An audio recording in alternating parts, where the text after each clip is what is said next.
दशानन रावण के 7 पुत्र थे। इनमें मेघनाथ और अक्षय कुमार के बारे में ज्यादातर लोग जानते हैं।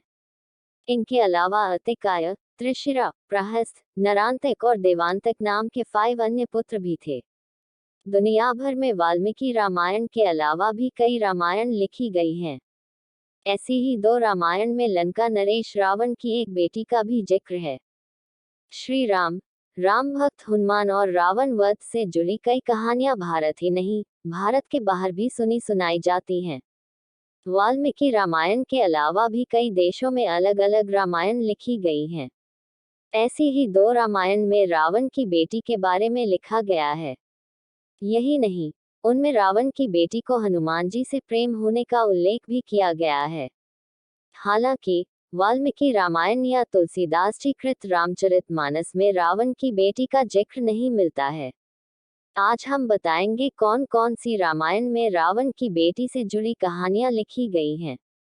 वाल्मीकि रामायण के बाद दक्षिण भारत ही नहीं कई देशों में रामायण को अपने अपने तरीके से लिखा गया है।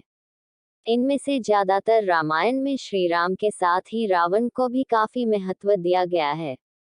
इसलिए श्रीलंका, इंडोनेशिया, मलेशिया, माली, थाईलैंड और कंबोडिया में रावण को भी पूरी अहमियत दी जाती है।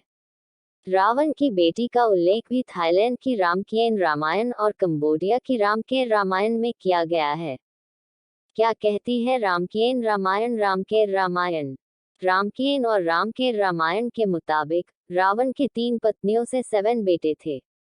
इनमें पहली पत्नी मंदोदरी से 2 बेटे मेघनाद और अक्षय कुमार थे। वहीं दूसरी पत्नी धन्यमालिनी से अतिकाय और त्रिशिरा नाम के 2 बेटे थे। तीसरी पत्नी से प्रहस्त, नरांतक और देवांतक नाम के 3 बेटे थे। दोनों रामायण में बताया गया है कि 7 बेटों के अलावा रावण की एक बेटी भी थी, जिसका नाम सुवर्णमछा या सुवर्णमत्स्य था। कहा जाता है कि सुवर्णमत्स्य देखने में बहुत सुंदर थी। उसे स्वर्ण जलपरी भी कहा जाता है। एक अन्य रामायण, अद्भुत रामायण, में श्रीराम की पत्नी देवी सीता को भी रावण की बेटी बताया गया है। अद्भुत रामायण के अनुसार अपनी पुत्री पर ही बुरी दृष्टि डालने के कारण रावण का अंत हुआ। थाईलैंड, कंबोडिया में क्यों पूजी जाती है सुनहरी मछली? दशानन रावण की बेटी सुवर्णमत्स्य का शरीर सोने की तरह दमकता था, इसीलिए उनको सुवर्णमछा भी कहा जाता है। इसका शाब्दिक अर्थ होता है सोने की मछली। इसीलिए थाईलैंड और कंबोडिया में सुनहरी मछली को ठीक उसी तरह से पूजा जाता है जैसे चीन में ड्रैगन की पूजा होती है। हालांकि थाईलैंड में कुछ जगहों पर उन्हें ऐतिहासिक थाई पात्र तोसाकांत की बेटी भी बताया गया है। रामायण के बाद 10वीं शताब्दी में कंबन ने रामायण महाकाव्य लिखा, जो दक्षिण में बहुत अधिक लोकप्रिय हुआ। हालांकि ये स्पष्ट है कि दुनिया भर में लिखी गई सभी रामायण महर्षि वाल्मीकि की रचना से ही प्रेरित रही हैं, क्योंकि सभी रामायण में ना राम बदले, ना स्थान और ना ही उनके उद्देश्य में कोई परिवर्तन हुआ। किस घटना से है सुवर्णमत्स्य और नल नील का संबंध? वाल्मीकि रामायण के थाई और कंबोडियाई संस्करणों के मुताबिक श्रीराम ने लंका पर विजय अभियान के दौरान समुद्र पार करने के लिए नल और नील को सेतु बनाने का काम सौंपा।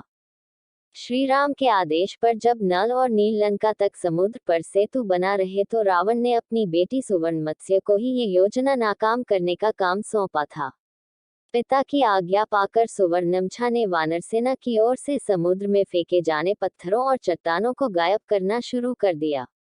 उसने इस काम के लिए समुद्र में रहने वाले अपने पूरे दल की मदद ली।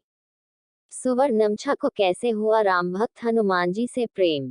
रामकेन और रामकेर रामायण में लिखा गया है कि जब वानरसेना की ओर से डाले जाने वाले पत्थर गायब होने लगे तो हनुमान जी ने समुद्र में उतरकर देखा कि आखिर ये चट्टानें जा कहाँ रही हैं। उन्होंने देखा कि पानी के अंदर रहने वाले लोग पत्थर और चट्टानें उठाकर कहीं ले जा रहे हैं। उन्होंने उनका पीछा किया तो देखा कि एक मत्स्य कन्या उनको इस कार्य के लिए निर्देश दे रही है। कथा में कहा गया है कि सुवर्णमछा ने जैसे ही हनुमान जी को देखा, उनसे प्रेम हो गया। हनुमान जी उसके मन की स्थिति भांप लेते हैं और समुद्र तल पर ले जाकर पूछते हैं कि आप कौन है देवी? वह बताती है कि मैं रावण की बेटी हूँ। फिर रावण उन्हें समझाते हैं कि रावण क्या गलत कार्य कर रहा है। हनुमान जी के समझाने पर सुवर्णमछा सभी चट्टानें लौटा देती हैं और राम सेतु के निर्माण का कार्य पूरा हो पाता है।